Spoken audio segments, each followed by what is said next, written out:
दोस्तों हम लोग अक्सर अपनी किस्मत को दोष देते हैं कि हमारे साथ वाले का पहले ही अटेम्प्ट में सिलेक्शन हो गया, जबकि वो पढ़ने में कोई बहुत ज़्यादा एक्स्ट्रा ऑर्डिनरी बच्चा नहीं था, लेकिन हमारा सिलेक्शन नहीं हो पा रहा है, जबकि हम पिछले 5 सालों से गवर्नमेंट एग्ज़ाम की तैयारी कर रहे हैं।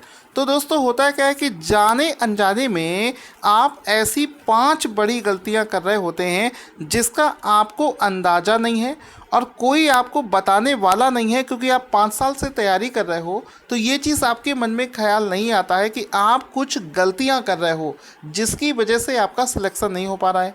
जबकि एक एवरेज स्टूडेंट जो कि पढ़ने में बहुत ज़्यादा कोई एक्स्ट्रा ऑर्डिनरी नहीं था, वो आता है, सिलेक्शन लेता है और निकल जाता है।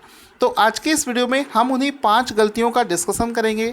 इनमें से कौन सी गलती आप कर रहे थे कमेंट बॉक्स में ज़रूर लिखकर बताएं, तो ये भी क्रॉस चेक हो जाएगा कि जो बच्चे सेलेक्ट नहीं हो पा रहे हैं तो वो कौन सी गलती कर रहे हैं। दोस्तों ये वीडियो जो है ये सभी के ऊपर अप्लाई होता है, चाहे आप यूपीएससी की तैयारी कर रहे हो, state PCS, SSC, bank, railway, IIT, JE, किसी भी एग्ज़ाम की तैयारी कर रहे हो, तो उन सभी लोगों के लिए वीडियो जो है मोस्ट इम्पॉर्टेंट है। पहली सबसे बड़ी गलती जो है वो ये है कि जब भी आप किसी भी गवर्नमेंट एग्ज़ाम की तैयारी के लिए कोचिंग करने जाते हैं, तो आप शुरुआत में जब जाते हैं तो इतने ज़्यादा एक्साइटेड होते हैं कि आप बहुत ज़्यादा ओवर कॉन्फिडेंट हो जाते हैं और आपके अंदर एक हड़बड़ाहट सी आ जाती है, बेचैनी सी आ जाती है, आप चीज़ों को बहुत जल्दी जल्दी करना चाहते हो। तो इस हड़बड़ाहट से आपका नुकसान क्या होता है? हड़बड़ाहट से आपका नुकसान ये होता है कि आप अपनी कोचिंग का सिलेबस पूरा नहीं करते हो। जिस भी बच्चे ने अपनी कोचिंग में, मान लीजिए आपकी कोचिंग में 1 साल का सिलेबस था, 1 साल में आपको कंप्लीट सिलेबस करवा दिया जाएगा, और आप क्या करते हो कि हड़बड़ाहट में, जल्दबाजी में कि अरे जल्दी से मेरा सिलेक्शन हो जाए, सिलेक्शन हो जाए, आप एग्ज़ाम देना शुरू कर देते हो, लेकिन सिलेबस पूरा नहीं करने पर ध्यान नहीं देते हो। तो अगर आपने सिलेबस पूरा नहीं किया है तो इसका मतलब है कि आपने मान लो 70 या 80% सिलेबस पूरा किया है, 20% सिलेबस आपने पूरा ही नहीं किया है। तो इस केस में क्या होगा कि गवर्नमेंट एग्ज़ाम में एक एक दो दो नंबर से लोगों के सिलेक्शन रुक जाते हैं। तो चूंकि आपने 20% तो सिलेबस किया ही नहीं, तो आप कभी भी, मेरी बात लिख लीजिए, आप पूरे सिलेबस किए बिना कभी भी फाइनल सिलेक्शन नहीं ले सकते, क्योंकि एक एक दो दो नंबर की फ़ाइट होती है और आप तो 20% तक चीज़ें छोड़कर जा रहे हो। इस वजह से फिर क्या होता है कि आप अच्छा स्कोर नहीं कर पाओगे।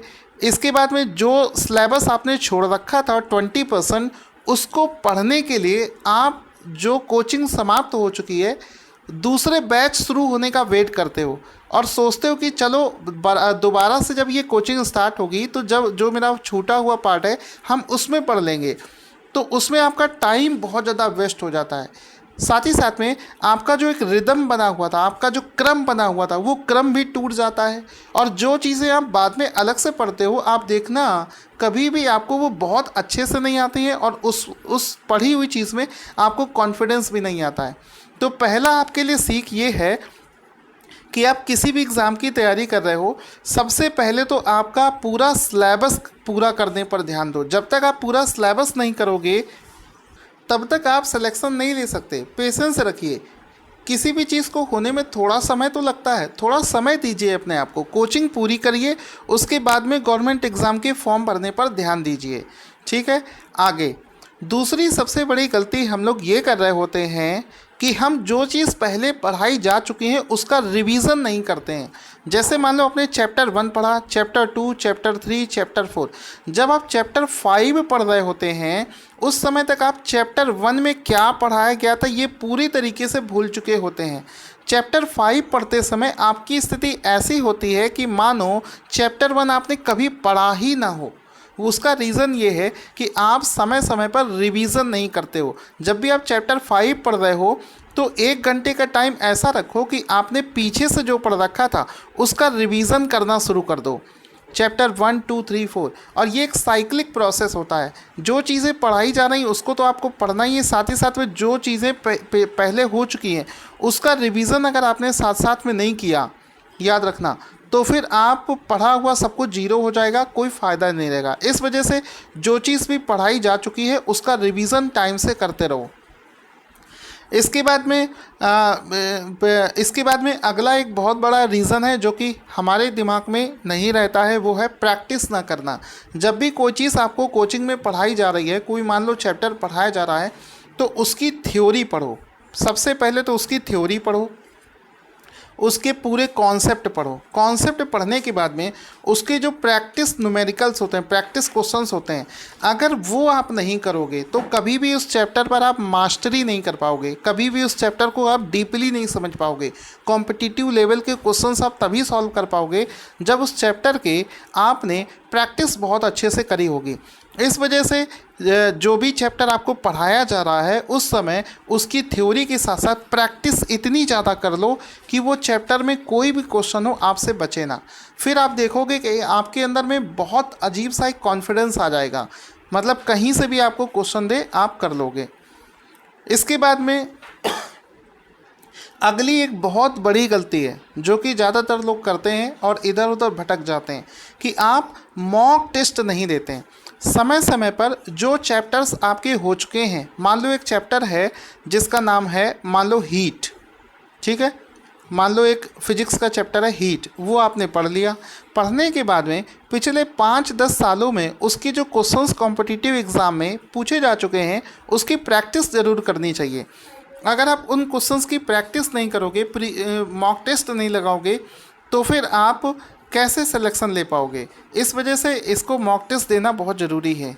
मॉक टेस्ट में आप लोग क्या करोगे कि पिछले 10 सालों में जितने भी क्वेश्चंस पूछे गए हैं उसको बार बार लगाओगे, प्रैक्टिस करोगे, बार बार लगाओगे, प्रैक्टिस करोगे।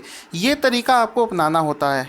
इसके बाद में आखिरी सबसे बड़ी गलती होती है आपका फोकस, मतलब आप किस एग्ज़ाम को फोकस कर रहे हो, कभी कभी आप ये डिसाइड नहीं कर पाते हो। एक फॉर एग्ज़ाम्पल समझते हैं कि आप कभी कभी तो सोचते हो आप बैंकिंग का एग्ज़ाम दोगे जैसे IBPS, कभी कभी आप सोचते हो आप SSC का एग्ज़ाम दोगे, जबकि दोनों ही एग्ज़ाम का जो पैटर्न है, लेवल ऑफ क्वेश्चन है, वो डिफरेंट होता है। लेकिन आपको लगता है कि क्वांट रीजनिंग बैंक में भी पूछा जाता है, SSC में भी पूछा जाता है, तो आप दोनों एग्ज़ाम में फ़ाइट कर सकते हैं। ऐसा नहीं होता है।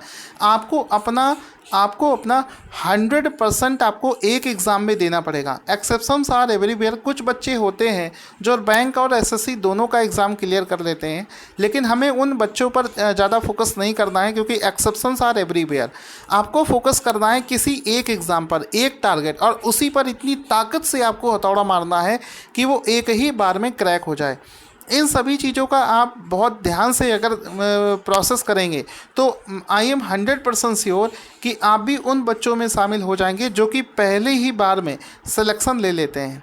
ठीक है, जो बच्चे पहली बार में सेलेक्ट हो जाते हैं वो जाने और अनजाने में कहीं ना कहीं इन सब गलतियों को नहीं कर रहे होते हैं।